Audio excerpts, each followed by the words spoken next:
कुंदन काका एक फैक्ट्री में पेड़ काटने का काम करते थे। फैक्ट्री मालिक उनके काम से बहुत खुश रहता और हर एक नए मजदूर को उनकी तरह कुल्हाड़ी चलाने को कहता। यही कारण था कि ज्यादातर मजदूर उनसे जलते थे। एक दिन जब मालिक काका के काम की तारीफ कर रहे थे, तभी एक नौजवान हट्टा कट्टा मजदूर सामने आया और बोला, मालिक, आप हमेशा इन्हीं की तारीफ करते हैं, जबकि मेहनत तो हम सब करते हैं। बल्कि काका तो बीच बीच में आराम भी करने चले जाते हैं, लेकिन हम लोग तो लगातार कड़ी मेहनत करके पेड़ काटते हैं। इस पर मालिक बोले, भाई, मुझे इससे मतलब नहीं है कि कौन कितना आराम करता है, कितना काम करता है। मुझे तो बस इससे मतलब है कि दिन के अंत में किसने सबसे अधिक पेड़ काटे, और इस मामले में काका आप सबसे 2 से 3 पेड़ आगे ही रहते हैं, जबकि उनकी उम्र भी हो चली है। मजदूर को ये बात अच्छी नहीं लगी। वह बोला, अगर ऐसा है तो क्यों न कल पेड़ काटने की प्रतियोगिता हो जाए। कल दिन भर में जो सबसे अधिक पेड़ काटेगा वही विजेता बनेगा। मालिक तैयार हो गए। अगले दिन प्रतियोगिता शुरू हुई। मजदूर बाकी दिनों की तुलना में इस दिन अधिक जोश में थे और जल्दी जल्दी हाथ चला रहे थे। लेकिन कुंदन काका को तो मानो कोई जल्दी न हो, वे रोज की तरह आज भी पेड़ काटने में जुट गए। सबने देखा कि शुरू के आधा दिन बीतने तक काका ने 4 से 5 ही पेड़ काटे थे, जबकि और लोग 6 से 7 पेड़ काट चुके थे। लगा कि आज काका हार जाएंगे। ऊपर से रोज की तरह वे अपने समय पर एक कमरे में चले गए जहां वो रोज आराम करने जाया करते थे। सबने सोचा कि आज काका प्रतियोगिता हार जाएंगे। बाकी मजदूर पेड़ काटते रहे। काका कुछ देर बाद अपने कंधे पर कुल्हाड़ी टांगे लौटे और वापस अपने काम में जुट गए। तय समय पर प्रतियोगिता खत्म हुई। अब मालिक ने पेड़ों की गिनती शुरू की।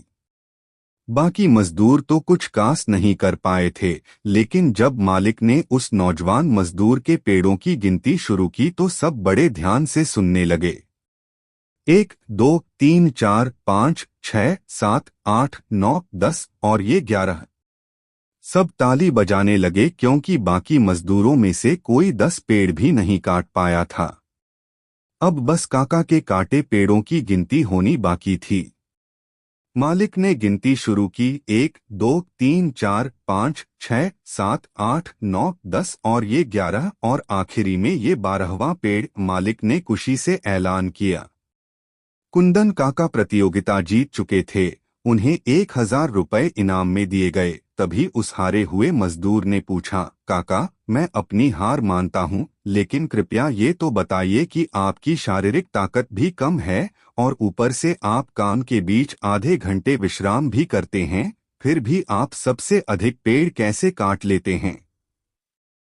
इस पर काका बोले, बेटा, बड़ा सीधा सा कारण है इसका। जब मैं आधे दिन काम करके आधे घंटे विश्राम करने जाता हूं तो उस दौरान मैं अपनी कुल्हाड़ी की धार तेज कर लेता हूं, जिससे बाकी समय में मैं कम मेहनत के साथ तुम लोगों से अधिक पेड़ काट पाता हूं। सभी मजदूर आश्चर्य में थे कि सिर्फ थोड़ी देर धार तेज करने से कितना फर्क पड़ जाता है।